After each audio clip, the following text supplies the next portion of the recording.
ध्यान देना।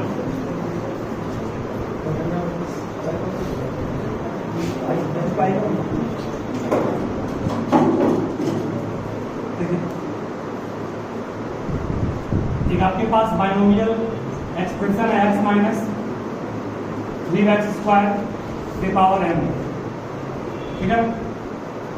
इसके 3 टर्म के कोएफिशिएंट का सम क्या दिया हुआ है 529। पहले समझो क्या बोल रहे हैं। फर्स्ट टर्म क्या इसका होगा m c0 और m c0 x की पावर कितना होगा x की पावर m, ठीक है, प्लस की माइनस प्लस दी परिमाण होगा, फिर होगा MC1 x की पावर m-1 b में -3 बाई कौन काम किया x स्क्वायर, सही है। कोएफिशिएंट मींस होता है कांस्टेंट टर्म। फिर क्या होगा MC2 x की पावर m-2, ये क्या होगा -3 बाई x स्क्वायर की पावर कितना, बस स्टॉप कर दीजिए। कोएफिशिएंट मतलब होता है कांस्टेंट टर्म, वेरिएबल को छोड़ करके। फर्स्ट टर्म का कोएफिशिएंट क्या है MC0 है, नहीं फर्स्ट टर्म का कोएफिशिएंट फर्स्ट मीन है, वेरिएबल छोड़ दीजिए आप, जो कांस्टेंट टर्म बचा उसको कोएफिशिएंट निकालते हैं। ये हो गया first term coefficient. Second term का कोएफिशिएंट कहोगे -3 MC1 होगा, क्या होगा कि नहीं, -3 तो कांस्टेंट है, -3 कांस्टेंट बाहर आएगा, -3 बाहर आ गया, MC1 बच गया, ये और ये वेरिएबल है ना, छोड़ देंगे इसको। थर्ड टर्म का कोएफिशिएंट क्या आएगा, थर्ड टर्म का हो जाएगा MC2 -3 का स्क्वायर, बस इस तीनों का सम। देखो फर्स्ट टर्म का कोएफिशिएंट ये हुआ, सेकंड टर्म का कोएफिशिएंट ये आया, थर्ड टर्म का कोएफिशिएंट ये आया, इस तीनों का सम क्या दिया हुआ है 559 दिया गया आपके पास, ठीक है। निकालना है कि कौन सा ऐसा टर्म है जिस टर्म में क्या हो x³ हो। चलिए इसको सॉल्व कैसे करेंगे। देखिए MC0 का मान क्या होगा, MC0 का मान 1 होगा, -3 MC1 का मान m होगा। इसको हम लोग सॉल्व करेंगे क्या होगा +9, इसको करेंगे m फैक्टोरियल बाय क्या 2 फैक्टोरियल इनटू क्या होगा m-2 का फैक्टोरियल इक्वल्स 559 आएगा। इसको 1 -3m plus 9 into m into m-1 into m-2 का फैक्टोरियल बाई क्या होगा m-2 का फैक्टोरियल इंटू क्या होगा आगे में 2 इंटू 1 2 होगा। यहाँ से ये कट गया तो यहाँ से आपके पास मिल गया एक इक्वेशन 1 माइनस कितना 3m प्लस कितना हो गया 1/2 इंटू क्या 9 हो गया ना 9/2 m इंटू कितना m-1 इक्वल टू 559। इसको सॉल्व करके m का मान निकाल लेंगे। इसको सॉल्व करके बुक में m का मान निकाला है वो देखते क्या आएगा। m का मान सॉल्व करके निकालोगे तो आएगा आपके पास 12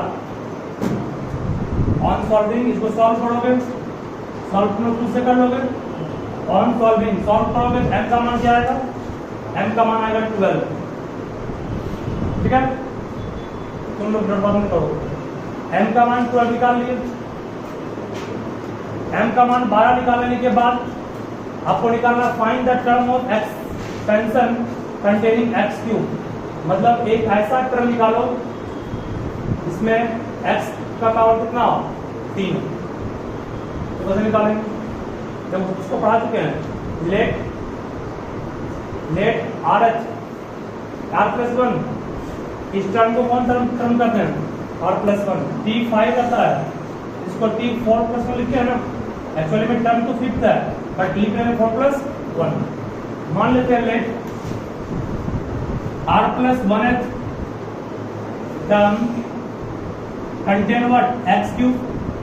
बोलिए T R+1 का फॉर्मूला क्या पाया था आपको फॉर्मूला सही है चेक कर लोगे NCR A n-r b की पावर r, ठीक है। यहां तो सही जा रहा है तो उसकी बात देखोगे अब n का मान कितना है 12 हो गया ना। m यहाँ हो जाएगा ना, r के रूप में, यहाँ पर m के रूप में m काम कर रहा है, m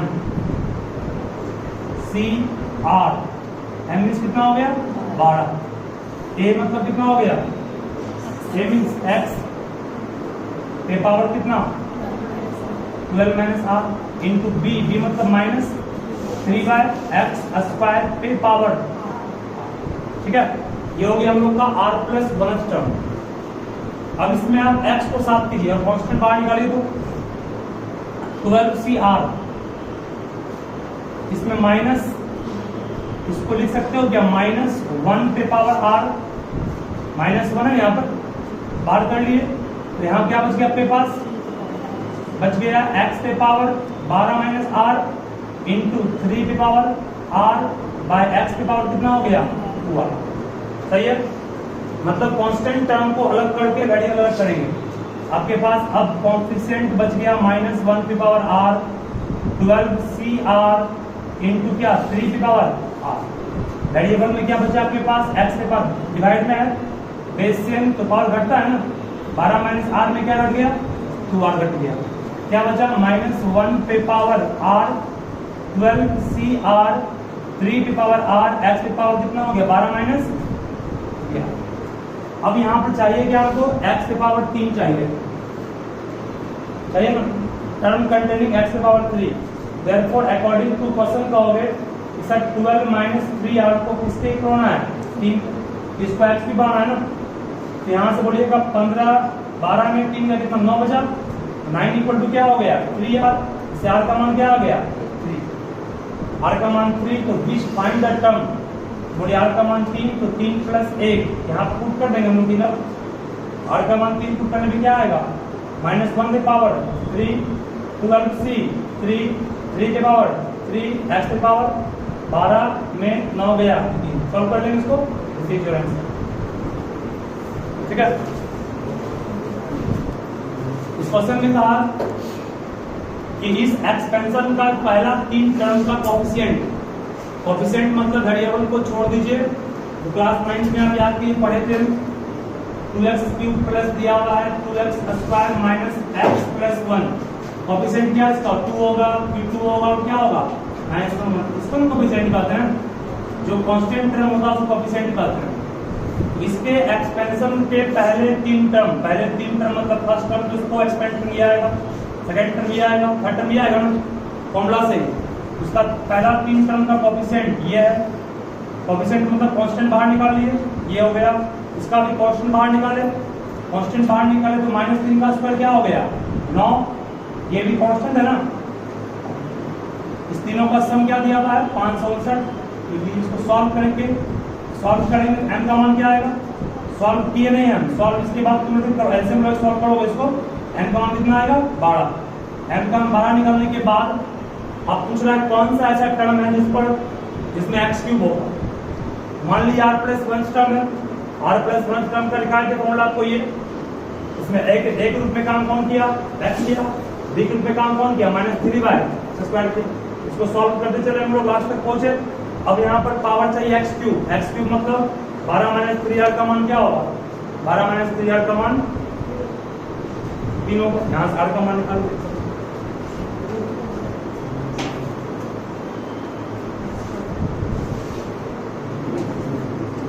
देखिए आवाज नहीं, देखो समझो क्या बोल रहे हैं, ध्यान दो क्या बोल रहे हैं, बात सही कीजिए। If the coefficient of r plus 5th and 2r minus 1 term in the expansion of is not equal, एकदम सिंपल में समझो, सिंपल क्वेश्चन ये भी है, tr माइनस 5th टर्म है ना ये का coefficient, coefficient of this term is equal to coefficient of this term t तुम्हारा माइनस, ये क्वेश्चन में कह रहा ना, tr माइनस 5th टर्म का कोएफिशिएंट जो है वो किसके इक्वल है, t 2r माइनस 1 टर्म के कोएफिशिएंट। अभी जस्ट कहते हैं इस टर्म को क्या पढ़ते हैं r प्लस 1 टर्म, इस रूप में इसको लिखने के लिए हम लोग लिख सकते हैं कोएफिशिएंट ऑफ t, और इसको क्या लिख सकते हैं r -6 + 1, सही है कि r-5 को r-6 + 1 कर सकते हैं। ये पूरा क्या हो गया, r हो गया +1 नहीं हो गया, ये खुद से सोचना पड़ेगा। r-5 है, इसको r-6 + 1 कहेंगे, ये हो गया r, ये क्या हो गया 1।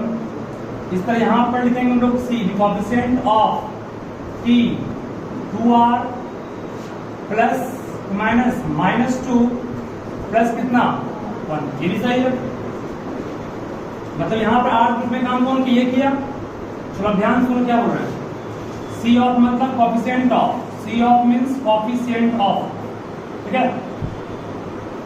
फॉर्मूला लिखा चुके हैं tr + 1 का, n के रूप में काम कौन करेगा 34, ये है ना 34, c r में काम कौन किया इसमें r-6, सही है।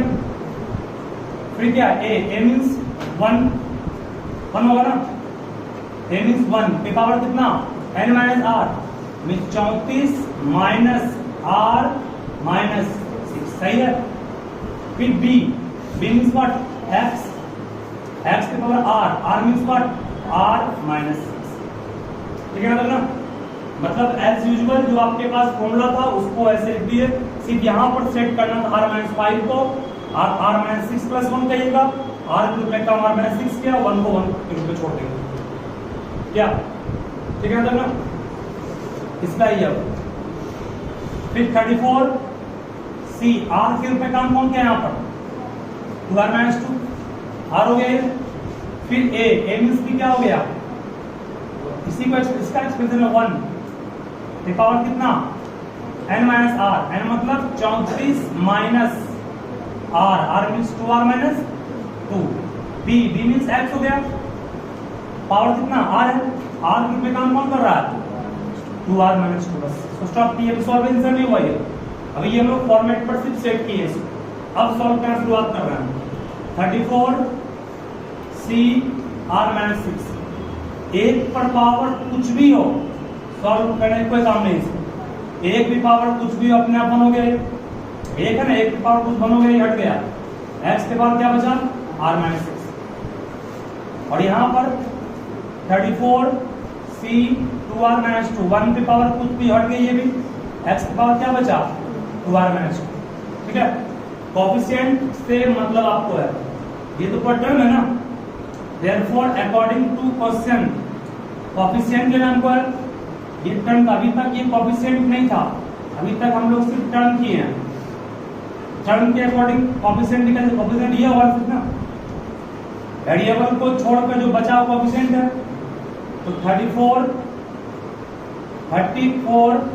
c r-6 किसके इक्वल होगा 34 c 2r-2, ठीक है। यहाँ तक इसका कोएफिशिएंट ये आएगा और इसका कोएफिशिएंट ये आएगा, दोनों को सॉल्व करना है।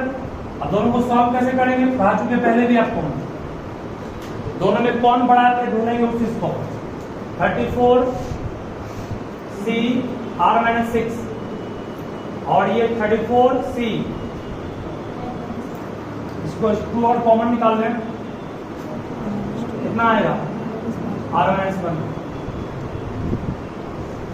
चलिए अब बोलो यार, जब दो टर्म आपस में इक्वल होते हैं तो हम लोग पढ़ा चुके हैं, या तो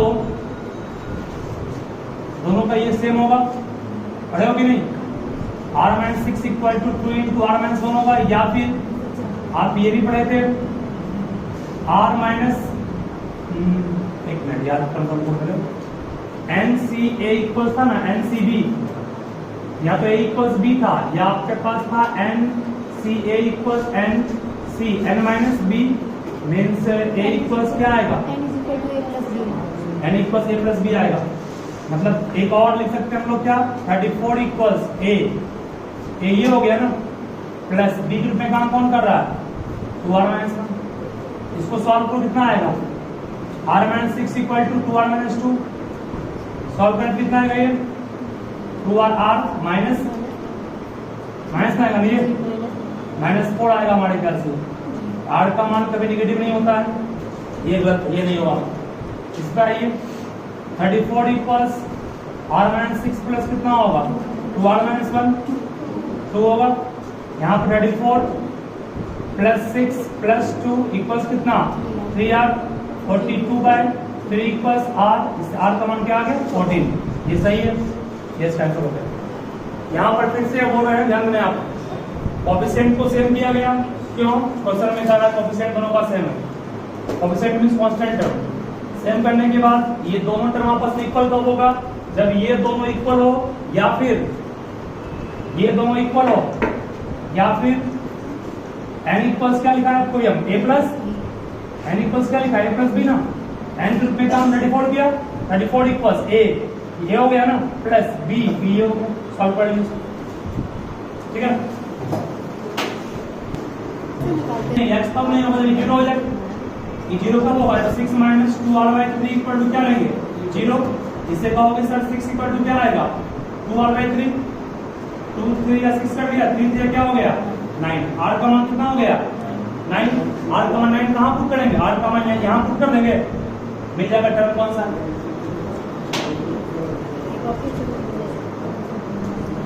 थोड़ा बनाने का प्रयास किया कीजिए।